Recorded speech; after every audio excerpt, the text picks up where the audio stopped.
स्वामी जी स्वयं के प्रति श्रद्धा करते थे। उनके मन में अपने देश और जाति के प्रति श्रद्धा थी।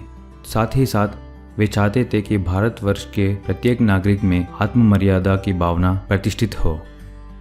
विदेश गमन के पूर्व की एक और घटना है। आबू रोड स्टेशन पर स्वामी जी गाड़ी में बैठे हैं। गाड़ी चलने में अभी देर है। उनके एक बंगाल भाषी अनुयायी गाड़ी के डिब्बे में साथ बैठकर उनसे बात कर रहे थे। उसी समय एक अंग्रेज टिकट चेकर ने आकर उन सज्जन को गाड़ी से उतर जाने के लिए कहा। वे सज्जन भी रेल कर्मचारी ही थे। अंग्रेज को उन्होंने ये समझाने की चेष्टा की कि उन्होंने नियम के विरुद्ध कुछ भी नहीं किया। अंग्रेज ने उनकी बात पर कान ही नहीं दिया। फलस्वरूप दोनों में तर्क वितर्क होने लगा। जब झगड़ा बढ़ता ही गया तब स्वामी जी ने मध्यस्थता करने की चेष्टा की। अंग्रेज ने स्वामी जी को सामान्य सन्यासी समझा, इसलिए उन्हें धमकाते हुए कहा, तुम क्यों बात करते हो। इस बार स्वामी जी गरज उठे, तुम ठीक प्रकार व्यवहार करना भी नहीं जानते। फर्स्ट क्लास और सेकंड क्लास की यात्रियों की तुम देखभाल करते हो और लोगों के साथ कैसे व्यवहार किया जाता है यह भी नहीं जानते। आप क्यों नहीं कहते। अन्य कोई उपाय न देखकर अंग्रेज ने इस बार अंग्रेजी में कहा, मैं दुखित हूँ, मैं इस भाषा को भली प्रकार नहीं जानता। इस प्रकार से उसने अपना चिंता व्यतीत किया। स्वामी जी को और सहन नहीं हुआ। बात समाप्त भी नहीं हुई थी कि वे तीव्र स्वर में बोल पड़े, तुमने यह कहा कि तुम हिंदी भाषा को अच्छी तरह नहीं जानते। मैं देखता हूँ कि तुम अपनी भाषा भी ठीक तरह से नहीं जानते। आदमी किसको कह रहे हो। वहाँ एक सज्जन व्यक्ति है। स्वामी जी ने उस अंग्रेज से कहा कि उसके दुर्व्यवहार की चर्चा वे ऊपर वाले अधिकारियों से करेंगे। भयभीत होकर अंग्रेज उसी दम चुपचाप खिसक गया।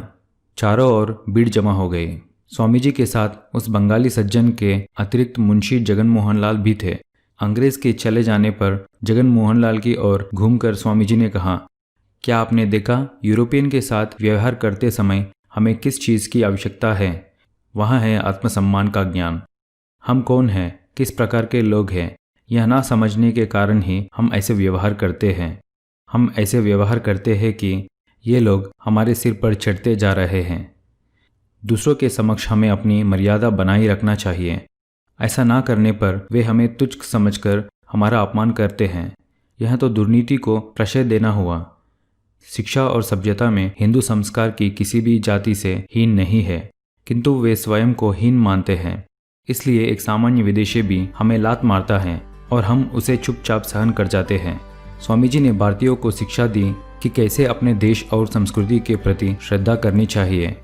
विदेश में पाश्चात्य सभ्यता के वैभव के सम्मुख खड़े होकर भी उनके मन में किसी प्रकार का हीनत्व बोध नहीं हुआ, क्योंकि उन्होंने अनुभव किया था कि विश्व को पाश्चात्य भौतिक सभ्यता की अपेक्षा भारत की आध्यात्म आधारित सभ्यता की अनिवार्यता किसी भी प्रकार कम नहीं वरन अधिक ही है।